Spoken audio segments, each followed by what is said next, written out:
Betie ni kao kake ni die ni boto na ikeri owo emi uyare beni ta eri oga ajeru dawe ipin abona ya jewo e fi awo yiye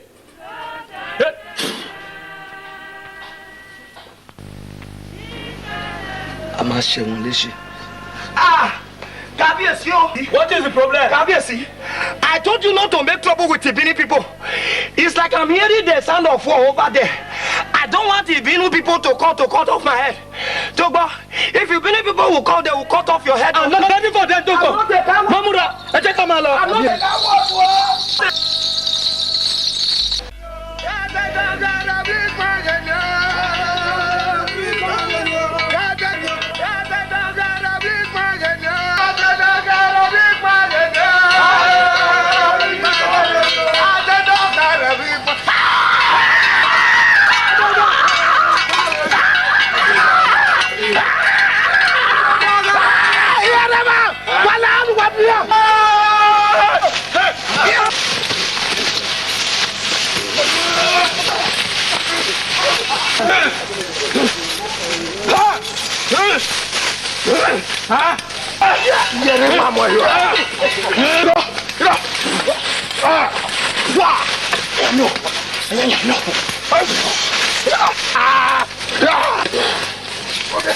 Ike. Ọ̀rọ̀ wo dọ́kàn ni a? Ọkọ̀ kọ́nà tó mú gẹ̀ẹ́. Wẹ̀rọ ya yọwọ́ ara mi ẹ̀. Ara mi wẹ̀rọ ya dọ̀lẹ̀ pé kọ́wọ́ ra díẹ̀ tó náà. Òrò ó mẹ́nà. Nírí ege kọ ẹ̀ nà kí o. Wá kí o kó kọ́wọ́ gbẹ́mú mọ́sọ̀yọ̀ ẹ̀wẹ́ rí kẹ́. Ní dọ̀lẹ̀ gbé hàn ó yá dé. Wọ́n mọ́ bọ́ ya fẹ́ ni máa fi ẹ̀wẹ́. Why they what do they buy? Oh, no, you pay your women again. Ike wo when I any care your waga me, when I don't blame you when I yake or what day. When you carry wage, aye, oka hato kuyo, a menak powe, ele you.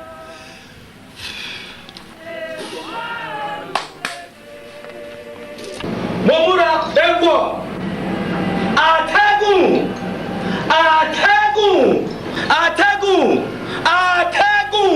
Atẹ́gùn, mo gbé ẹ́.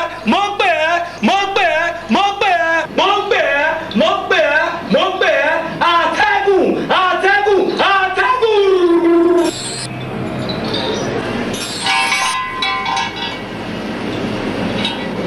Ẹ̀gbọ́n kí ọ̀bọ̀ ẹ̀ ọ̀nà kí. Ìlọ́jà lọ́wọ́ làwálẹ̀. Ìṣẹ́kọ̀ wáyé alálàdà. Òun ẹ̀yẹ àfihàn mọ́ àrí ẹ̀dùn.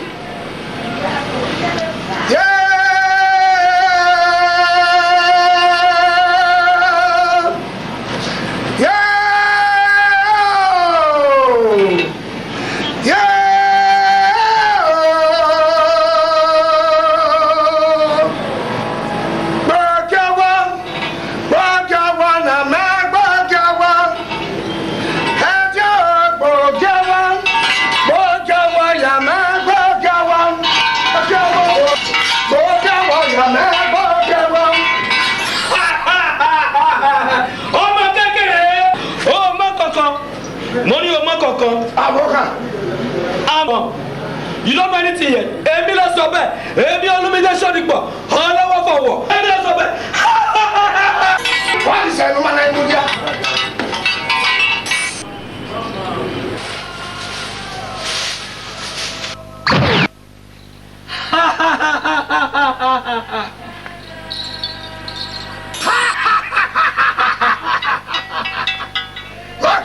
Ọmọdé ni ẹ.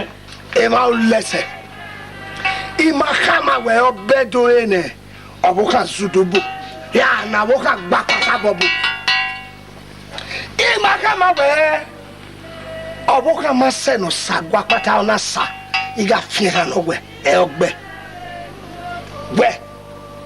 Omo bede hiyo. Eruke. Ohunwe. Edo mi ya fia no hu mo are edo. Na ya zese. Oh, this shit, Koko. When I will finish with you, I will bury you in this my land. Shogba, oh, this shit, Koko. Oh, Tobe, I'm better here. No ya egi serwe. Ya karu ebu ene ke fia no hu. Ewo. We. Ire lo pa. Oh, this shit, Koko. Ah, ewo. Oh, this shit, Koko. Show me. Ọmọ kékeré ni ẹ. Ọmọdé ni ẹ. Oh, this shit, Koko. Máa ṣe léṣe, ẹ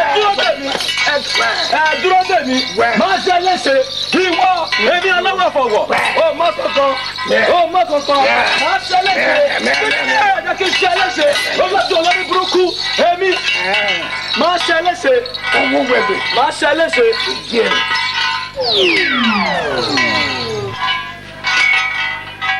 Ó bọ́ àgbò ẹ̀ gbẹ̀rẹ̀ gbòòrò. You warriors have killed all our warriors. What do we do? Hey, Mogbe. Ọlọ́run ṣàánú mi. Hey, he came to lead us to the palace, so fighting with my father. Hey, and now that some of you are dead, just hang around to help me deserve against death. You can do that for us.